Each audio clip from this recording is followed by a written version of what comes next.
Olá, gente, tudo bem? Então, o que eu estou propondo por aqui? Estou propondo o início de um letramento racial. Por onde a gente começa, eu não faço nem ideia. A gente vai caminhar e, à medida que formos caminhando, as coisas vão construindo. Por que a necessidade de um letramento racial? Bom, vou dizer para vocês uma coisa básica. Eu, até outro dia, sequer sabia que eu era negra. Uai, como assim? É isso mesmo. Sequer sabia que eu era negra. Vocês acham que eu nasci sabendo?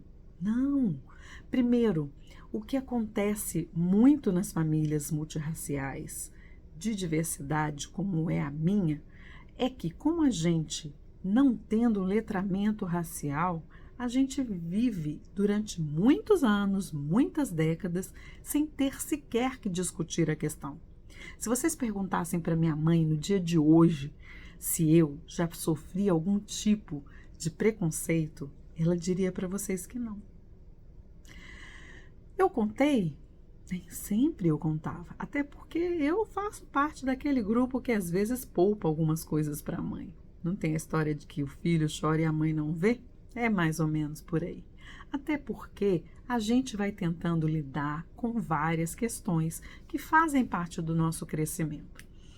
Quanto à questão do letramento racial, um dos elementos que mexe muito é o fato de eu ter sido uma criança nos anos 80, nos anos 70 e 80. Começo os anos 80 como adolescente e nos 90 é quando eu já começo a minha juventude. E nos anos 80, nos anos 70 e 80, a gente de cabelinho assim precisava muito de usar o cabelo escovado para a gente ser minimamente aceito. E o minimamente aceito era justamente o fato de não termos e não sofrermos tanto bullying. Ah, bullying é uma palavra nova.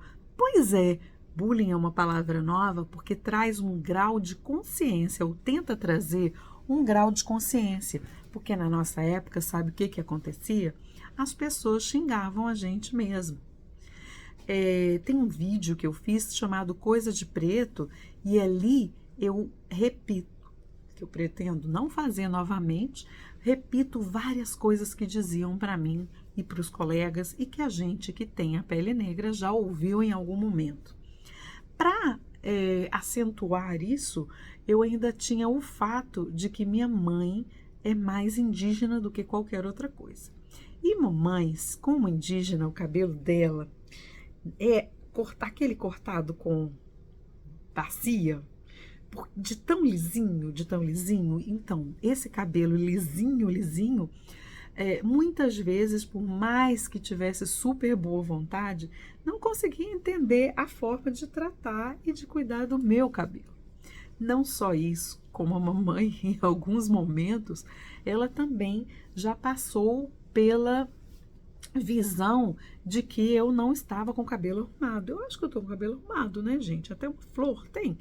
Pois é, isso para ela não era necessariamente um cabelo arrumado. A ponto de que a mamãe ainda falava assim, quando eu ia lá para o meu bairro, e eu saí do meu bairro com 19 anos. Então, quando eu voltava, ela falava assim: minha filha, vem aí. E ela é doutora. E às vezes, quando as pessoas me viam com uma imagem que para a mamãe não era exatamente a imagem de doutora, ela dizia assim: ó, ela tá assim, mas ela é doutora, viu? Então, porque dentro do imaginário o cabelo precisava estar escovado, estar bem arrumadinho, bem engomadinho, e na verdade, cada dia mais eu tento manter e colocar e ter o meu cabelo com os meus cachinhos. Estão aqui, estão colocados, esses aqui que vão, os tonhonhões que vão subindo, vão descendo e fazendo o movimento natural deles. Mas isso não é fácil e não foi fácil sempre. Hoje ainda tenho parentes que todas as vezes que me veem com o cabelo cacheado ou mais solto, dizem e acham: nossa, não gosto quando você está com o cabelo assim, prefiro ele escovadinho, né? Então, assim, em vários momentos, ou pelo menos uma, duas vezes por ano, eu acabo até tratando de fazer uma escova para poder fazer uma homenagem para minha mãe, mas os cachinhos é onde eu estou mais feliz. A gente consegue ver isso, mas isso tudo faz parte também desse letramento racial. Em casa, a gente sequer tinha que discutir essas questões. Até os 19 anos, eu precisei, até mais, né? Até os 20 e poucos anos, eu usei os relaxantes capilares. Isso sem falar que até a época da gente sair de casa e começar a frequentar sozinha, até a época de eu frequentar sozinha supermercados, lojas, a gente não tem muita noção de que alguém nos está seguindo, pensando, olhando para as bolsas. Até hoje eu tenho o costume, e estranho isso quando estou em outros ambientes que não no Brasil, de manter a minha mochila, de nunca colocá-la para frente, de colocar para trás quando eu estou dentro de uma loja, para que ninguém pense que eu estou com ela para frente para colocar a coisa dentro. Porque um fator muito comum é de ter um segurança olhando, andando atrás da gente, essas coisas todas. Isso a gente em casa não recebeu exatamente uma educação que mostrasse isso. No entanto, a questão que pensávamos, né, minha irmã e eu, algumas, mais minha irmã e eu, que a gente era nós éramos as meninas, né? Então a gente queria balanço no cabelo e via a mamãe com o cabelo balançando e falava, nossa, que coisa linda. E a gente também andava como bonequinhas, porque mamãe fazia muita questão de ter o cabelo da gente trançadinho, até alguns cachinhos também, sempre tudo bem organizadinho, porque isso sim era uma menina vaidosa, era sempre melhor vista. Hoje, claro, como eu sou e criei e gerei uma família multirracial, eu consigo imaginar como era para a mamãe, ou como deve ter sido em uma época em que as pessoas não discutiam e, no caso brasileiro, impunham poucos limites de polidez, de bom senso, porque era assim. Imagino que ela deve ter ouvido algumas vezes as frases que eu ouço ainda hoje, como: você cuida dos seus filhos? Uai, gente, claro que eu cuido. Cuido porque eles são meus filhos. Nossa, esses meninos estão te chamando de mãe. Falei, será que é porque eu pari eles? Então, esse tipo de coisas são novidades e a gente ainda ouve algumas pessoas de tão novas que são, algumas pessoas que dizem, isso ainda acontece no Brasil? Pois é. Então, agora eu sinto, passada a hora, inclusive, de começar mais sistematicamente o meu letramento racial. Existem livros, existe uma série de bibliografias que a gente, de referências que a gente pode ler, que eu quero ler, e que não quero estabelecer um compromisso de dias, de semanas, mas eu quero ler dentro do meu ritmo, até porque eu trabalho atualmente na universidade em outras áreas de pesquisa, em outras áreas de ensino. Então, é um processo que é um pouco mais lento, mas que é um processo que eu respeito o meu tempo de leitura. E isso vai ser super importante, e poder dividir com vocês aqui vai ser mais rico ainda, vai fazer com que esse processo seja ainda mais rico e mais proveitoso. A ideia é ler uma obra, pedaços, fragmentos, ler e discutir o que me traz e o que me sai de insight.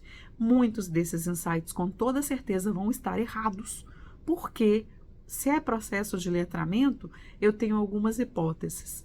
E as hipóteses que a gente tem nesse tempo todo de trabalho, de vida, de experiências, elas nem sempre são verdades. Elas nem sempre são efetivas. Elas às vezes são apenas hipóteses que, ainda bem, nos dão muito espaço para aprendizado. E o que eu quero nesse momento, mais do que discutir mancadas que eu possa dar, conceitos errados que eu possa ter, preconceitos que eu possa ter aqui, ou ideias pré-concebidas, eu quero aprender.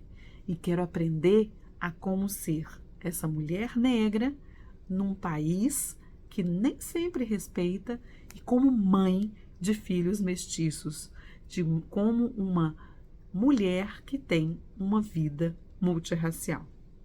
Quero aprender, se quiser aprender comigo, mais que convidados, quem quiser sugerir algum livro, uma literatura, por onde que eu vou começar? Por onde eu tenho que começar? Por onde deve ser legal para começar? E aí a gente vai proseando, né? Vamos lá? Sugere para mim, é o início, é o básico. E o básico, muitas vezes, vai ser muito, porque dali surgem outras e outras e outras questões que com toda certeza vocês mais novinhos, por exemplo, vão poder me ajudar muito melhor. Mas agora eu estou fazendo 50 anos e quero dar de presente para mim esse conhecimento de quem sou eu e o que é ser uma mulher negra com 50 anos, no Brasil de 2024, 25, 26, 30 mil, porque eu sei que o conhecimento vai longe e vai por muito tempo. Tem livros, tem textos para me indicar, bota aqui, escreve aqui, que eu vou agradar demais de poder ler, de poder discutir. Vai devagar, mas devagar e sempre, porque afinal de contas, além de eu aprender, eu ainda tenho 2 guris para poder me ajudarem nesse processo e também descobrirem o que é ter e ser e nascer de uma mãe como eu, toda misturada, né?